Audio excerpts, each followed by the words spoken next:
We're here in San Diego, California. It's a lovely, warm summer day, and we're with Cantor Sheldon Merel. Cantor Merel was one of the founding members of the ACC, and we're here to learn about his cantorate. And then how I got into the cantorate, my Jewish education began with enrollment at the Hebrew Union College School of Sacred Music. I entered in for 1949. Okay. And tell us a little bit, what was the school like back in those early years?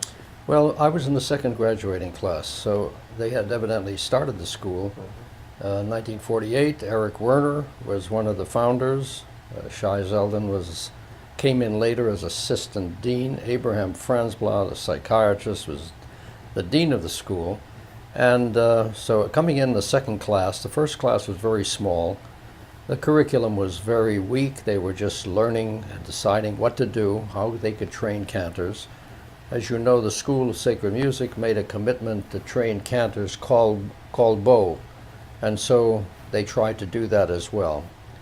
For me, it was a tremendous learning experience, and fortunately, there were a few men in my class who were very helpful, great backgrounds, like William Charlin, who was in the first class, and Maury Greenfield, and that helped me a great deal. And then I began to discover my voice, because I didn't take my first voice lesson until after World War II when I was 21.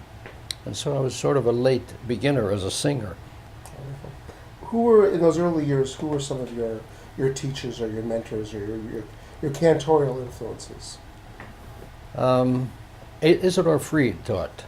He was terrific. I mean, that was a great teacher, great musician.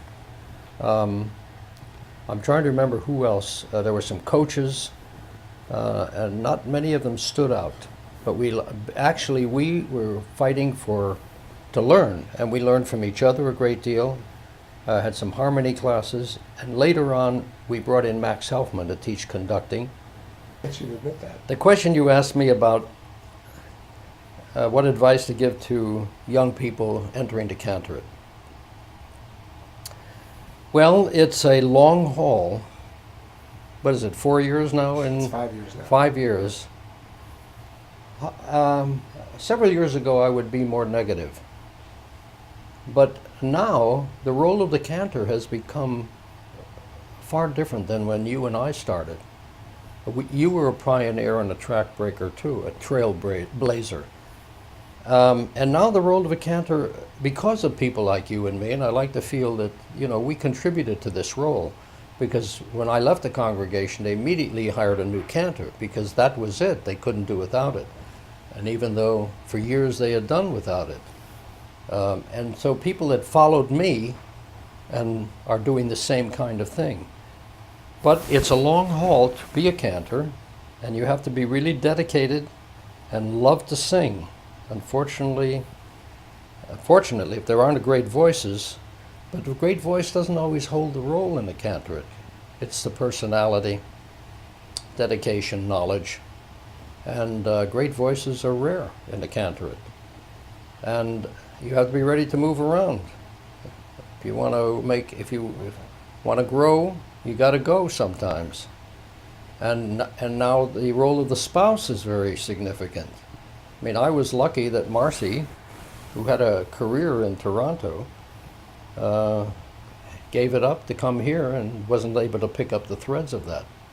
So it's a tricky thing, whether your spouse is going to follow you, whether you're ready to go, and the demands on the job are tremendous. You're always on call. And if you're ready to face these things and still want to be a cantor who sings, who conducts, who teaches, and do all these things, it can be a great career. And I think the salaries, are coming a little closer to where they should be.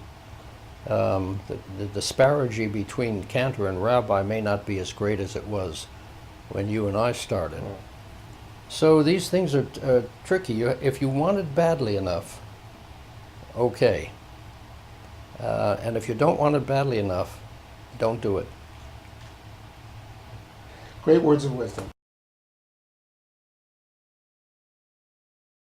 Shelley, there may not be no glory in being a pioneer, but there's great gratitude from all of us who benefited from your experience and the paths that you set for us. Thank you very much.